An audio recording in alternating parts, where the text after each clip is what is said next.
Before we go over to Staunton Park, I'd like to take a moment to talk to you about the man himself, George Staunton, son of George Leonard Staunton, and I believe they lived in the West Country.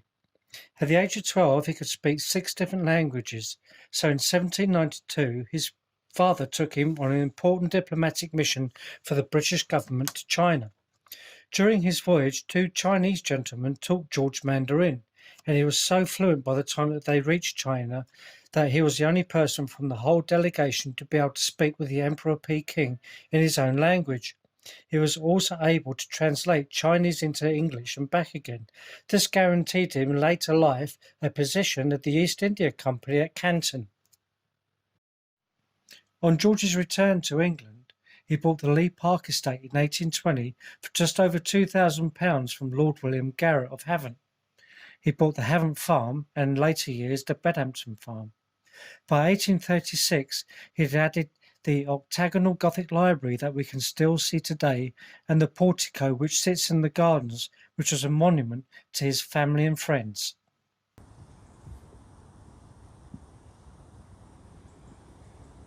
Well, here we are again. We've moved across from the thicket now over into Staunton Park. Behind me here is the upper lake, which in turn feeds the lower lakes, which we'll be popping down to shortly. I'm sure it's a lot better kept in George Staunton's time. There on the ancient map, or an older map, there was actually a bathhouse over on the side. So I'd imagine, it was fit for bathing in.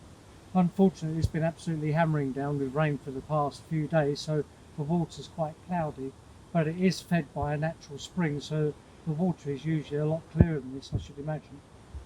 As you can see, it's quite overgrown now and unkempt, so we won't delay. We'll carry on down the avenue and see what we can see down there, and go and have a look at the lower lakes, and hopefully I'll be able to describe what it is that you're seeing and what used to be there. So we'll get underway.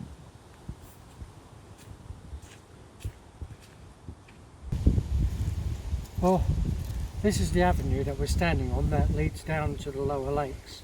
Now, in an older map, as I said, that I was looking at earlier, it showed that there was a monument to George Canning, which I believe was some sort of like a needle, like Cleopatra's needle sort of thing. But we've just walked through all the underbrush over there, and there's no evidence of it at all, so I'd imagine the thing's been rubbed out and the masonry's probably been used to build someone's house. So we'll carry on down to the lower lake. At various places around Staunton Park are these pieces of timber artwork which have been produced by various people, and as we carry on down around the lakes and the old house, you'll see all this, and I'll show it all to you as we go around.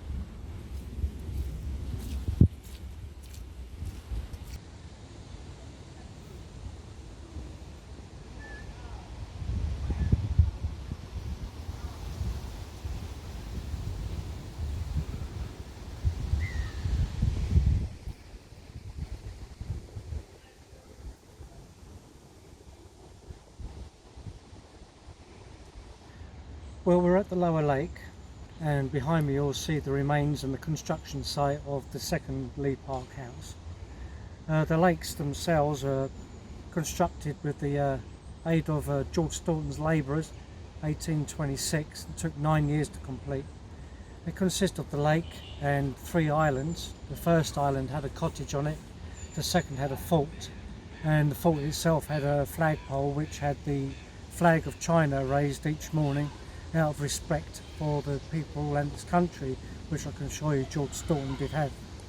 So what we're going to do now, we're going to walk over the one remaining bridge onto the mainland as such, and then carry on up onto the top to see what's left of the second Lee Park house.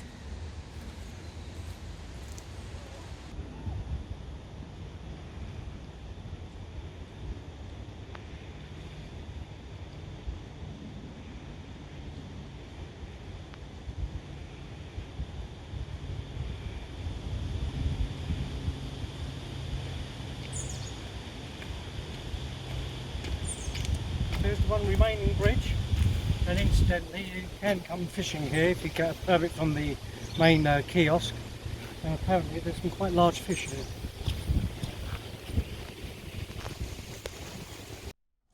George died unmarried on the 10th of August 1859, and Lucy, his sister, inherited the estate and sold it to William Stone, who demolished the original house and built the new mansion facing the lake by 1861, and subsequently sold the estate to General Frederick Fritz Wigham, who for many years held fantastic fetes and fairs for the locals and members of Parliament on the grounds from 1864 till his death in 1904. The estate then passed through several family members. The mansion, leased out towards the end of World War II to HMS Vernon as a torpedo test facility, a small naval school, then sold again to Portsmouth City Council, who in 1959 had the mansion demolished and the grounds opened up to the public for pleasure and leisure activities.